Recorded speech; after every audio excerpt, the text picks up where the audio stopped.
Romanos capítulo 14. Assim, pois, cada um de nós dará contas de si mesmo a Deus. Versículo 12. Em todas as suas cartas, Paulo aponta para Cristo como nosso único exemplo de vida e sua justiça como a única vestimenta capaz de cobrir a nossa nudez. Ao se referir ao débil na fé, não desmereceu um grupo em detrimento de outro, mas engrandeceu a graça de Deus, que é sobre todos os que o invocam. Precisamos compreender o texto à luz de seu contexto. Mediante o avanço da mensagem apostólica, alguns problemas foram surgindo entre os cristãos do primeiro século.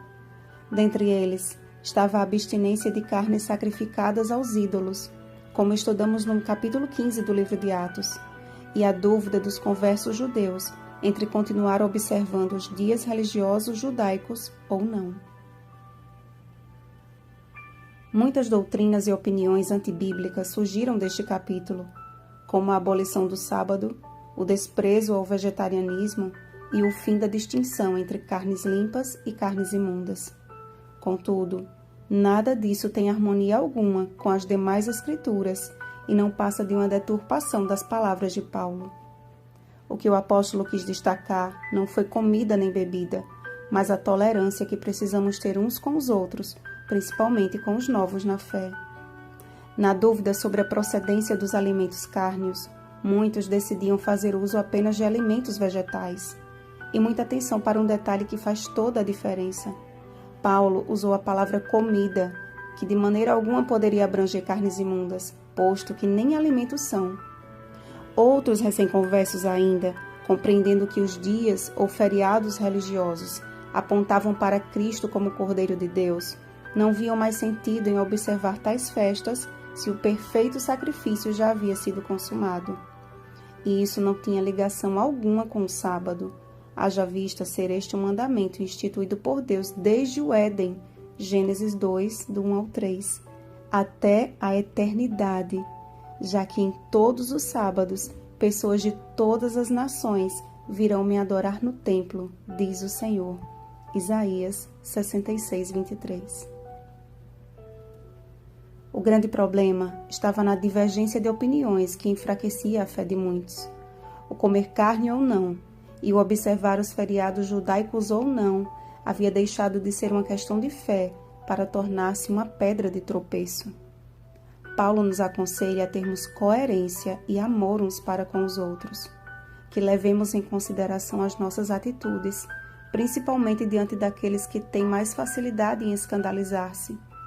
Muitos têm abraçado a verdade com tanta sede que logo abrem mão de muitos hábitos que não julgam mais coerentes com a vida cristã. Mas estas mudanças não podem jamais ser instrumentos para desmerecer aqueles que ainda praticam estes hábitos. Lançar um olhar de fita métrica na roupa do outro, ou falar piadinhas sobre o que o irmão coloca no prato ou não, nunca terá o poderoso efeito do exemplo. Paulo não apenas ensinava o caminho correto, mas andava nele.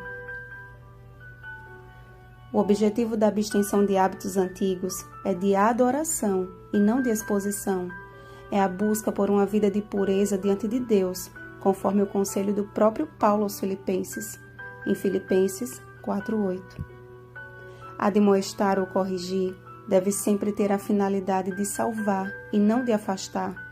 Precisamos ter muito cuidado, pois não estamos alheios à síndrome da superioridade. Todas as vezes que julgamos ser melhores do que os demais, pressionando-os através de olhares invasivos, fofocas ou palavras desagradáveis, nos colocamos a serviço do acusador. Não nos julguemos mais uns aos outros, mas sejamos instrumentos do Espírito Santo na obra de salvação e edificação de uns para com os outros.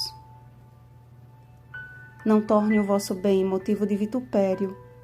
A exaltação própria é pecado, porque o reino de Deus não é comida nem bebida, mas justiça e paz e alegria no Espírito Santo. Permita que o Espírito Santo continue moldando a sua vida e a fé que tens, tenha para ti mesmo perante Deus. Aquele que deste modo serve a Cristo é agradável a Deus e aprovado pelos homens. Seja este o nosso lema e princípio de vida. Quer, pois, vivamos ou morramos, somos do Senhor. Bom dia, servos de Deus e amigos de todos. Rosana Garcia Barros.